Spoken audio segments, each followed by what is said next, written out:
Good evening. I'll call to order the Board of Education meeting for Monday, July 13th. Kristen, could you provide a roll call, please? Tisha? Here. Bridget is absent tonight. Tracy? Here. Mark is not on yet, but will be joining us virtually. Brian? Here. Ann? Here. And Aaron. And I'm here. I'll verify that we have a quorum present. Please rise for the Pledge of Allegiance. And Mark just joined us virtually. I pledge Allegiance to the flag of the United States of America and to the republic for which it stands, one nation, under God, indivisible, with liberty and justice for all. And would you please read the school board mission statement? Working together to ensure high levels of learning for all. Thank you. Kristen, was public notice given? Public notice was given to the requesting news media. The agenda was posted at the district office and on the district website. Thank you. Are there any requests to revise the agenda? No changes. Seeing none, I'd move to approve the agenda as published. Second. Motion by Tisha, seconded by Brian to approve the agenda as published. Are there any questions? All those in favor? Aye. Opposed? Tonight's agenda is approved. We do not have any requests for public input on the published agenda. And before we jump into our first recognition item, just want to say welcome to Jennifer Gimmer for joining our team here. It's great to have you back in the district and look forward to working with you. You ready for that big presentation you have to do tonight? You didn't see that on there? All right. And now we'll welcome Devin Pettis and some students to recap the trip to France, right? Perfect. The mic's gonna go all right? Yeah. Just press the button. You're good to go. Thank you. All right, thanks for having us. So once again, I'm Devin Pettis, one of the two French teachers at the high school, and I've got Elijah Fernandez with me, one of 36 students that I went traveling with this summer. So you'll see kind of on the slides, there's some pictures of kind of just as things went along, and I'll kind of remind you guys what the trip looked like. Then Eli will share some kind of his insights and moments from the trip. So once again, 36 students, and I very thankfully had two other teachers from the high school with me attend. So Chris Sullivan, business teacher, went with me. He had gone last summer when we do our Sister City stay.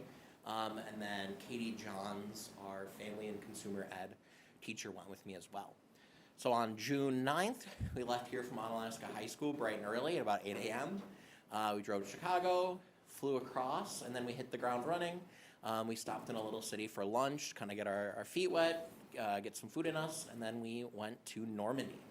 So in Normandy, we did a whole lot of history, specifically around World War II. So we went to the Peace Museum, the American Cemetery. We got to visit Omaha and one of the other beaches, but I'm forgetting at the moment.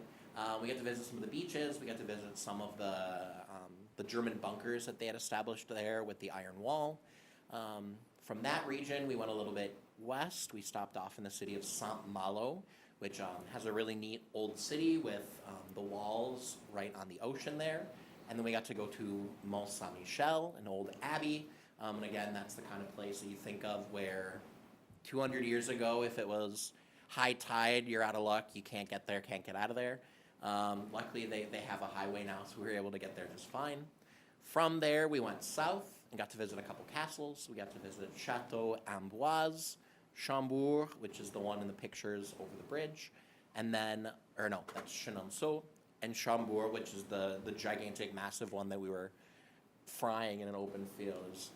We missed the majority of the heat wave they got there, but it started getting a little toasty towards the end. From that, we went to Paris. We did all kind of the Paris things. We went to the Louvre, went to the Arc de Triomphe, saw the Eiffel Tower, and saw it at night when it was shimmering. We went on a bike tour. We saw the catacombs, all that kind of stuff. And then finally, we ended the trip in the Alps. So we stayed in a little ski village called Chamonix. And there we got to go up to about 14,500 feet up in the air. So from that point, we could see the very, very peak of Mont Blanc. And there as well is the largest remaining glacier in France, the Mer de Glace. And every year, kind of what they do is they carve tunnels into it, and so we got to go in there. So it was very, very packed in those 9 days. We had a lot of stuff, but as daunting as a trip of 36 kids was, everyone was super well behaved. The worst thing I can say that happens, unfortunately, we had someone leave their phone on the metro,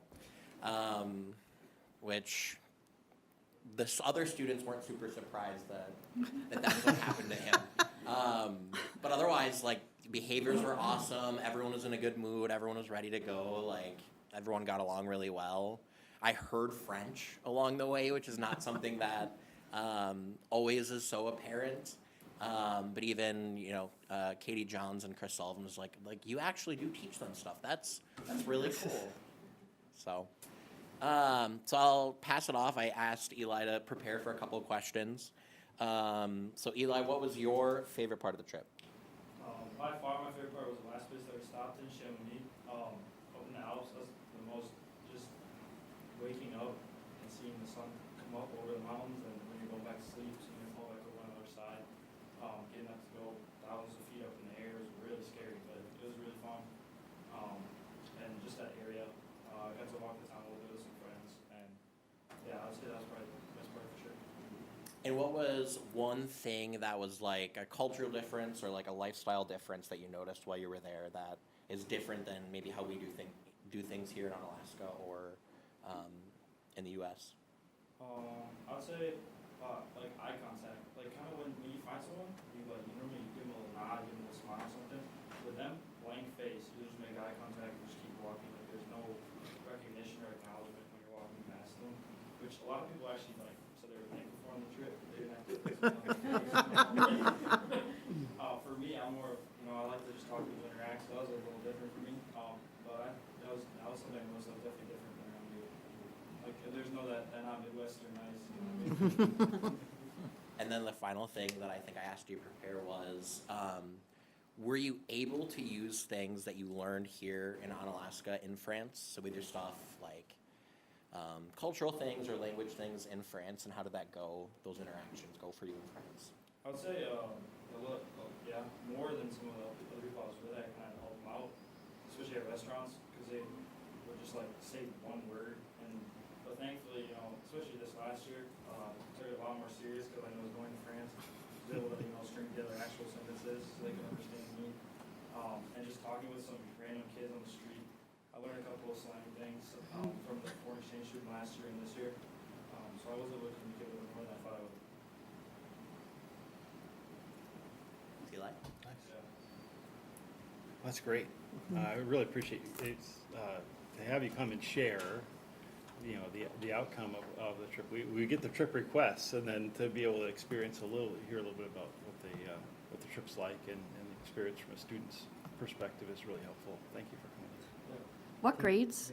Yeah, what grades were present at the trip? I would say the bulk of the trip were students that had either just graduated, so like Eli Fernandez, but there were a lot of juniors as well, and then a handful of students that are going into their junior year. Okay. So students that at the end of their freshman year heard about it and got signed onto it, and then had to wait till the end of their junior year. So we don't really put amount of French class requirement. It kind of just how it turns out. But usually by the time that they go, they usually have about 2 years of French, which is where things start to click and Mm-hmm. But they usually don't have the confidence to really try to have conversations until someone like Eli, like you been through 4 years of the program. And then my only other question was it you who left your phone on the metro? You put your head down and shook it, and I'm like, uh-oh, is he calling you out? He is good friends with this person. Oh, okay, okay. And probably, I don't know if it was you or Alex that had saved this other person several times leaving at places. Oh, my. And then just, whatever, the last time he wasn't with his friends and... Was it retrieved then, or just kind of lost to the metro? So, we tried our best. The specific metro line we were on, we did a little research. There's 53 trains going at all times. Wow. So I had figured unlucky no, so I checked with our hotel to see what they said. And the guy looked at me very frankly and said, well, don't even waste your time, like it's gone, like don't. Right.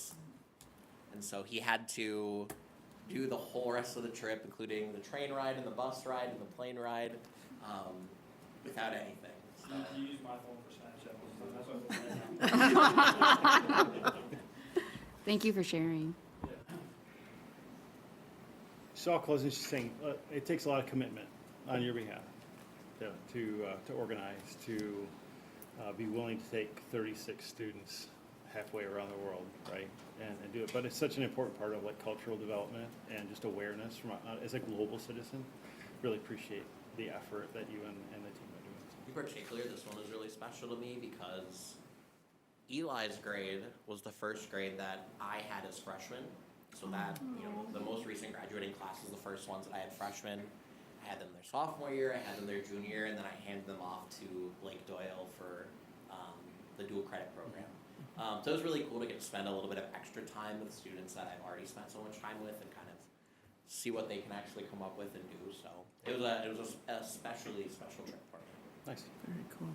And thank you for coming back. You're graduated. I understood from that conversation. So we appreciate you coming back to share, and good luck with your next chapter in your story. All right. Thanks, guys. Thank you. I think next, Amanda, will welcome you to the table, I think on this side. And we'll have Amanda's our Director of Nursing Services. We'll hear the 2025-26 School Health Services Annual Report.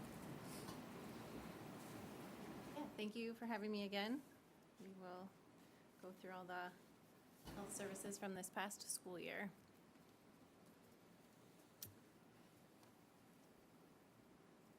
I'm not sure who's clicking.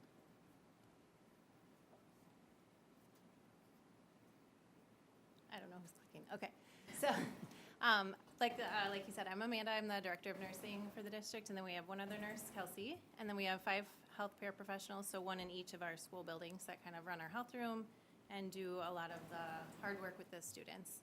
Dr. Eric Schauberger had his first year as our medical advisor this year, and he works at Amplify or Gunderson in pediatric allergy and immunology. So it was great that he joined us. We had a good first year with him. This is a list of all the district policies that are related to health services, and then the report is tied to each policy. So the first one is emergency nursing services, and this is our overarching policy for all of the other policies that relate to nursing. So it talks about the protection of students at all times. So like I said, we have nurses during the school year, and I actually work year-round, so I'm also here through summer school.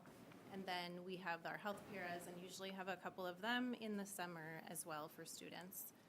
And then we train staff as needed in anything the students might need health-wise.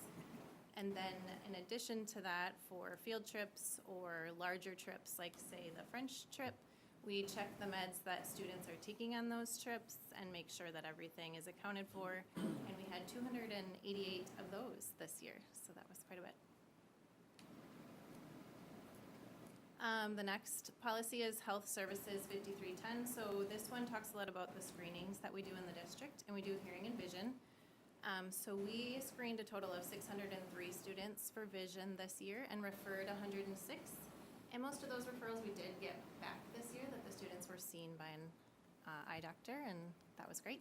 And then we saw 235 students for hearing and referred 4. And then we also have our dental clinic, Bridging Brighter Smiles. They come and do all kinds of work with kids. They've really been a great program.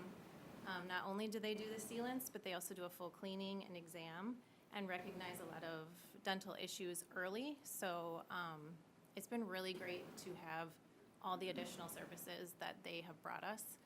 Most of it is free. If families have Badger Care, it's completely free. If they have no insurance, there's a cost, but then that cost is usually waived by Bridging Brighter Smiles, and you can see on there the number of charitable procedures they have performed each year. And then you also can see how many are enrolled, and then emergently were referred or initiated the referral to an actual dentist, and then urgently referred with the parent saying like, there's issues, we gotta get them in, and then early, they're kind of on a watch list for their visits when they come back to the schools. So that's been really nice. And then enrollment data compared to previous years, it's on the school enrollment. When parents enroll their kids in the district, they can sign up for it there. And then we also put it out through the year when we know they're coming to the schools to remind parents, if you haven't signed up, they're coming, and you can still sign up at any time. Policy 5335, care of students with chronic health conditions, talks a lot about how we manage those. And this is just a visual of the different health conditions in the district. And then some of them we just group into different categories, even though they're maybe not as specific. Typically, ADHD, mental health, and asthma numbers have been rising each year and did again this year.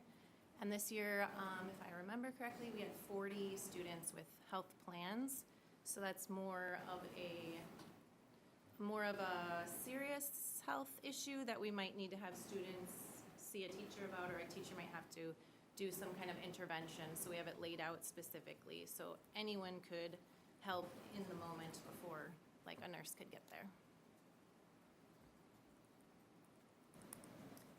And then we have, this policy also talks about medication in the district, so it shows the numbers that were administered per year. This year we had 17,583 medications given to students during the year, and that's prescription and as needed meds.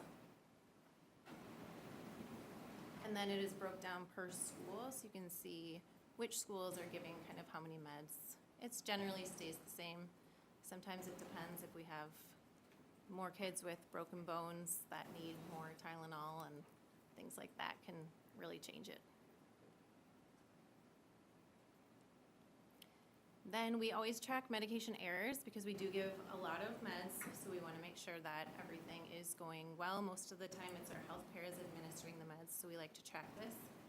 This year there were 8 total med errors. 2 were late, which just means they didn't get it at the exact time it's prescribed. We do always check with parents if it's going to be late, say, should we still give it, and let them know. And then 6 other, and other is typically they were out on a field trip and someone forgot, or the med was prepared, maybe it had to be dissolved in water, and then the student ended up not being there, or something like that.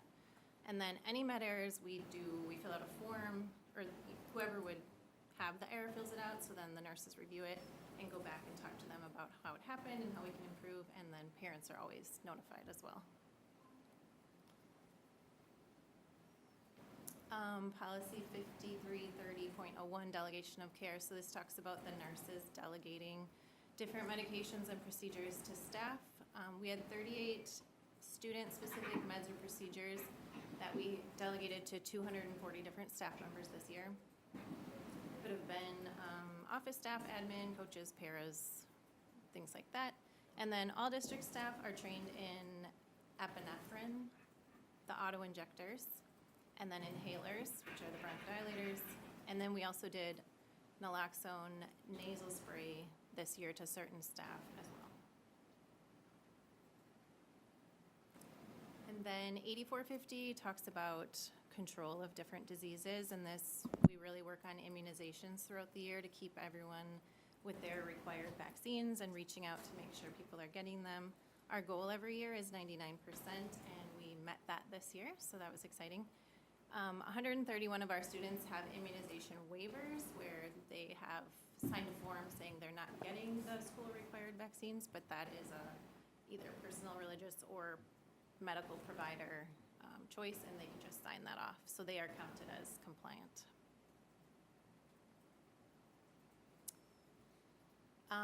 We also are involved with the 5th grade growth and development curriculum. We do a PowerPoint that we give to the staff to teach those kids about contagious versus non-contagious illness and which ones are which, and they can learn a lot there, and there's a little quiz for them and that.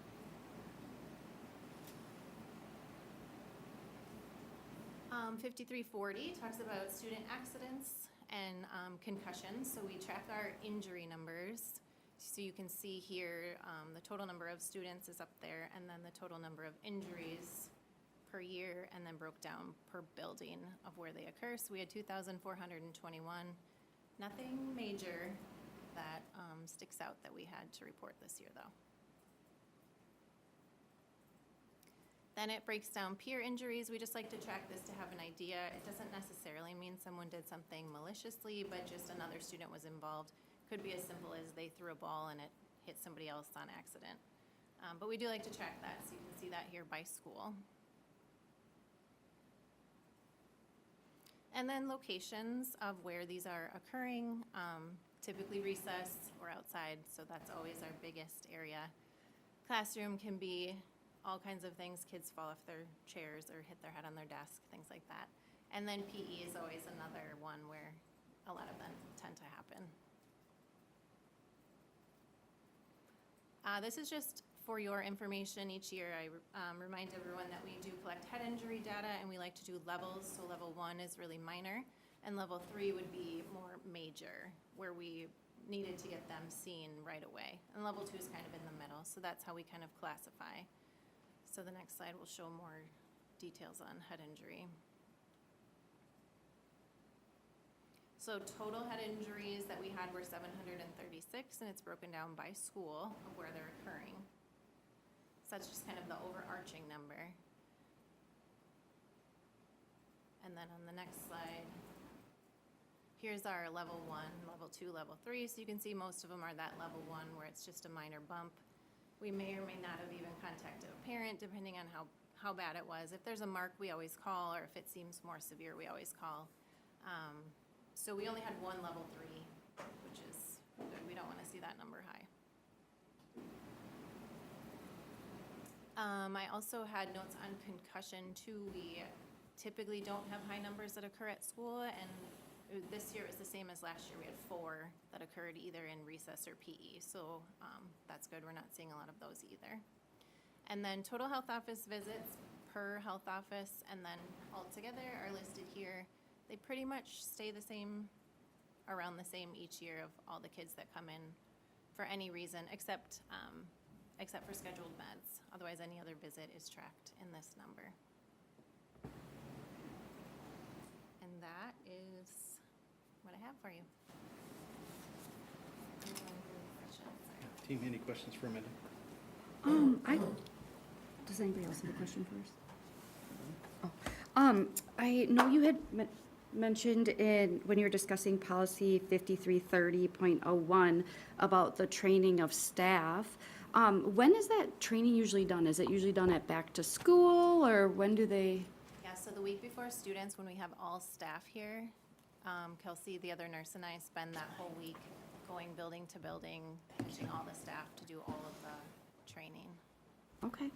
And then I noticed that it said that the epinephrine and the bronchodilators, all staff, coaches, and summer school staff are trained annually. And then our new policy with the naloxone, it just says certain staff are trained. How did they determine what staff would be trained over as opposed to all staff?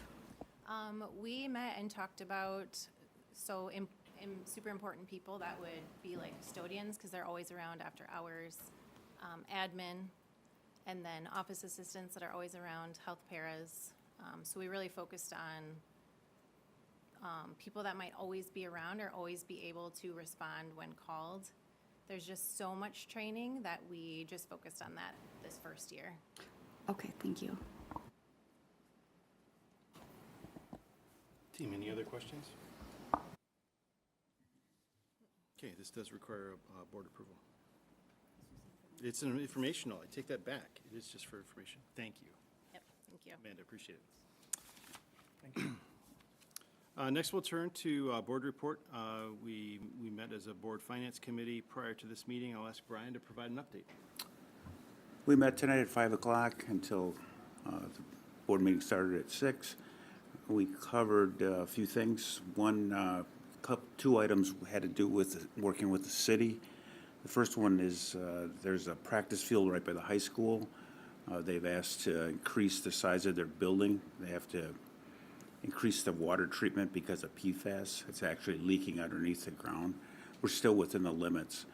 It was asked that for the increased easement, that we recoup the $5,000 that we had to give the city because of runoff. I think that was like 2015. They've agreed to that. They've also, we asked them, there were some fences that have to be moved. We asked them to deal with that. They chose not to. They chose to offer us another $5,000, so that we're moving forward. We just have some fence issues we have to deal with yet. There's 2 fences that are 15 feet on our property, so working through that. The second one is an easement with Frenchtown Road. The city wants to put a water main through there across our property. They offered to, if we ever need it moved, they would move it with no charge to us. So we're gonna explore some options, you know, what is an easement worth? They can actually do a assessment. There's some other things that we're talking about. One would be the property next to the middle school that would have oak go all the way through. We don't want that to happen, so that might come into the conversation. The next one was I'd asked in a previous meeting how the online school was doing, what the break-even point is. We currently have 4 students that are signed up, and there's another 10 to 15 that have turned in their paperwork, but they haven't committed yet. We need 27 to break even, another 24. If nothing would happen right now, it'd cost us about $150,000, but hoping to get more students going forward. The last item we talked about was a referendum. Starting to look at that for operational. Tyler's got, who's coming in? And Eric is coming in to talk to the committee again in August, and we're looking at having bring it to the full board in September to get some direction. We still wouldn't do a resolution until January. Are there any questions? Good report. Thank you, Brian. Well, we'll move into action items, and we'll start with notification of academic standards for the 2026-27 school year. I'll turn it over to Lish. Thank you. So our state statutes do require that the board approves our our standards that we use, and then we provide a notification annually to families of those standards. We are not proposing any change from previous years this year, so we are asking for approval for the reading and writing standards that it says in the statute. For ELA, we would use the Wisconsin Academic Standards. And same for mathematics, the Wisconsin Academic Standards, the Wisconsin Academic Social Studies Standards, which covers the geography and history requirement in the statute, and then the Next Generation Science Standards for science. And then we also are using the WIDA English Language Development Standards, and we also use the CASEL Social Emotional Learning Standards. So just asking for board approval so that we can include that in our annual notices to families. And this one does require board approval. There's no questions. Thank you. If there's no questions, I would move that we approve and provide annual notification to district parents of the adoption of the Wisconsin academic standards in the areas of ELA, English Language Arts, both reading and writing, mathematics and social studies, geography and history, and the Next Generation Science Standards for science for the 26-27 school year. All of this found on the DPI website. Do I need to include that WIDA and CASEL? You don't need to include Okay. that by the statute, but we do include that on our annual In notice. the notification, okay. Is there a second? Second.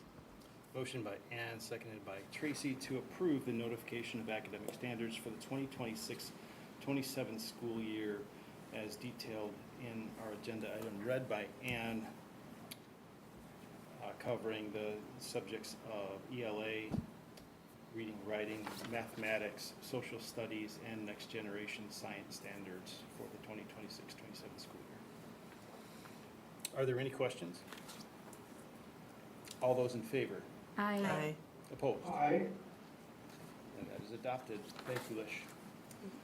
We'll move now to, and we'll actually stay with Lish for a discussion around an approval, request for approval of the 2026-27 induction handbook. And just a point of clarification, this is actually for first reading, so this is informational, not action item. So Kristen and I apologize It's in the for, wrong spot on the we agenda, put, but that's in the we'll- wrong spot, sorry. So this is just information only. information only for this one, for the first reading, and then it will be for action next time. Thank you. So the induction handbook, you might recall, we bring every year, and this is the overview of the support that we provide to our new certified staff when they join us later in August. And this covers not just new to the profession teachers, but anybody new to the district. And one of the housekeeping things that I did here, you'll notice, is instead of specific dates that have to be changed every time, I moved them more to a general time frame, like second week of August instead of August 11th, so that we don't have to change that every time. So that's just one thing that you'll notice throughout the handbook. The substantial change that I want to share, though, on page 4, as you might recall, last year we did not fill the literacy coach position, and then this year in our staffing plan, we deleted the math coach positions. So taking the requirement for coaching with those particular positions out of this induction handbook, and what we're doing in the instructional services department instead is just broadening our scope of coaching to what our teachers need. We are still contracting with Shannon Keebler for math coaching, as we have for the last couple of years. And then we do still have our literacy specialist, Kim Foley, providing a lot of that literacy support. So we're not taking away support, it's just shifting a little bit, and wanted to broaden that in the handbook.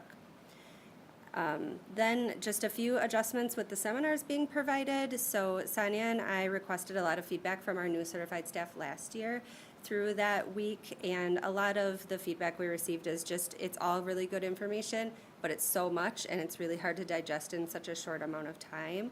So we worked on making an onboarding site that front loads a lot of this information to our new staff that they can digest when they have time to, but then also come to us during that week to ask questions, and we can follow up with them on those things. So there's just changes in what those seminars look like. And then specifically, we had one workshop that was a little bit duplicative. We talked about equity in education in August and then again in January.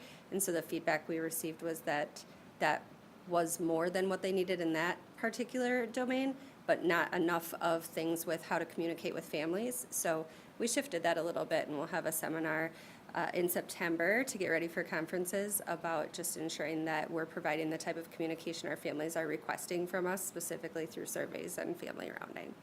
So those are the big changes in the induction handbook, and like I said, that's for information. So if you have questions in between now and the next time, let me know, or obviously questions now too. Team, any questions now? Okay, I assume this will be back on the agenda in 2 weeks? Yep. For approval. Yep. Next, item 14 will be related to student fees. Start with the high school. Jared. None of our fees have changed from the previous year for either curricular or co-curricular or resale. And then Ben, do you want to cover middle school? Yes, so at the middle school in the co-curricular area, we had slight increases for drama and show choir this year. Just a slight last minute change there, updated from Mr. Erickey, who's been out of state most of the summer, so. Okay. Team, are there any questions? I would move to, I think the elementary may. Yep, we, Elementary does have a we- small bit there. Yes.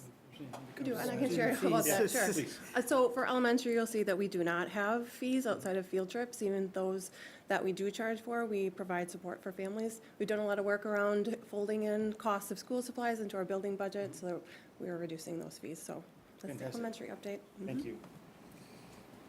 Go ahead.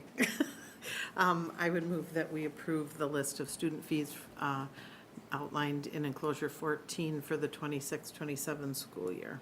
Second.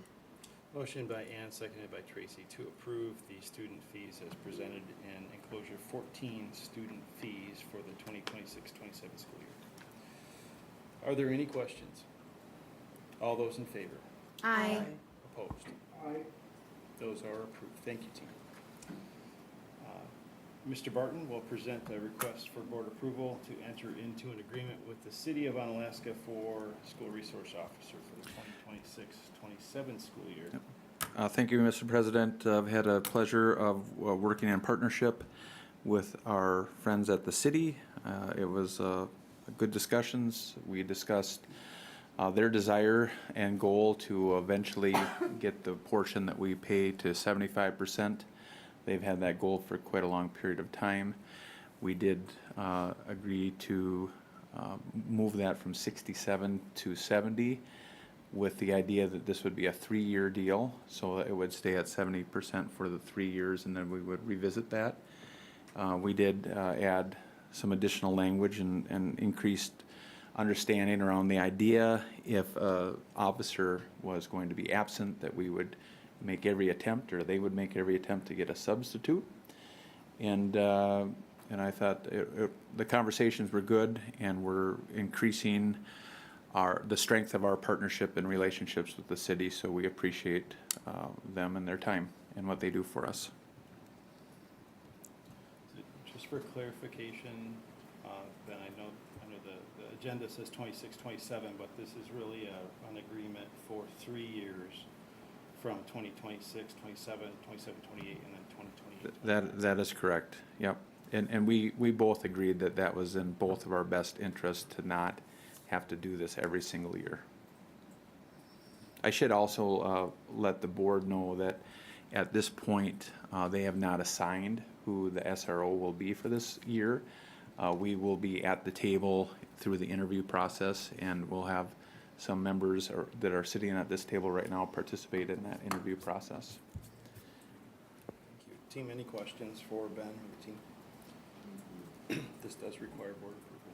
Hey, Ben, did you want to say anything about the DARE officer? Well, yeah, I do think it is important for us to acknowledge the piece too, and they remind us of this quite often, is that in addition to the SRO, we do get a DARE officer in addition from the city, and that's really a positive thing for us as well. And I guess another little bit of information that might be interesting to the board is they do have a desire to work with us to integrate more safety education with our students at the elementary and middle levels related to e-scooter safety, which they've been having quite the issues in town with that. And, you know, certainly education is a big part of the prevention, so we'll be working with them on where it might fit best in our days and at what levels. Thank you. I have one more question about the contract. Thank you. You answered my first question without me having to ask. I know, again, we already said that this is a 3-year contract, but then 2 paragraphs down from that on the first page, it says it's anticipated that the officer filling the position will continue for a 5-year period unless otherwise determined. And so I'm just wondering how that language squares with the contract only being 3 years, or if that was part of the negotiation where maybe that was put in. Do you have some history with that? The police department considers the person in the position every 5 years. So I believe that they assign officers for a 5-year period, but then the contract itself is for a 3-year period Okay, for so the that's position. more on So- their end. Correct. Okay, thank you. Any other questions, Steve? I'll make a motion to approve the school resource officer agreement as outlined by Ben and in enclosure 15 SRO. Second. Motion by Brian, seconded by Tisha to approve the agreement with the City of Onalaska for school resource officer for the 3-year period starting with the 2026-27 school year as presented by Ben and detailed in enclosure 15 SRO. Any further questions? All those in favor? Aye. Opposed? Okay, that is approved. And Ben and team, thank you for, I think, really good work on that 3-year agreement. It's one we've been revisiting on an annual basis. Nice to have that locked in. It's really good work. Next, Ben and the policy committee will present for approval the policy 7540.08 related to artificial intelligence for a second reading. Yeah, not a lot of commentary here. This was presented as a first reading and information at the last meeting. I had no inquiries or questions from any board members. And, you know, we would really like for the board to approve that, to make that official. This may be one of these policies that may need to get revised regularly, depending on, you know, where AI goes. But I think that this will serve us well, and it's been fully vetted by a team of attorneys with Neola, and we rely on them for their assistance. Okay, team, any further questions related to this policy? If there are none, I'll move to approve policy 7540.08 on artificial intelligence. Second. Motion by Tisha, seconded by Brian to approve policy 7540.08 as presented by Ben, detailed in enclosure 16, policy 7540.08. Are there any further questions? All those in favor? Aye. Opposed? That policy is approved. Thank you. I know there's some considerable work and debate on that policy over a period of time. Thank you. Are there any requests to remove items from the consent agenda for separate consideration? Seeing none, I would move that we approve the consent agenda as presented. Second. Motion by Ann, seconded by Brian to approve the consent agenda as presented. Are there any questions? All those in favor? Aye. Opposed? Consent agenda is approved. The Board of Education will entertain a motion to convene in closed session pursuant to section 19.85, parens 1, C, and/or F, to consider and discuss the superintendent's performance evaluation data and to consider and take action on minutes from the June 22nd, 2026 closed session. The board may take other related appropriate action in closed session, and the board will adjourn from closed session. I'll make that motion. Second. Motion by Brian, seconded by Tisha. Mr. President, before you vote to go into closed session, I think one other important acknowledgement that I feel bad I didn't acknowledge earlier, but we have Jana here in her official capacity as the new elementary principal of Eagle Bluffs. So congratulations and welcome. Jenna, I overlooked that. I'm so used to seeing you here at the table. It didn't seem unusual, but you are sitting in a different She chair. did move, Yeah. right. So welcome. Thank you, Ben. All those in favor of closed session? Will you take a roll call, please? Oh, yes, please. All right, roll call. Tisha, Yes. Tracy, Yes. Brian, Yes. Mark, Yes. Ann, Yes. and Aaron. Yes, we'll convene in closed session in 5 minutes.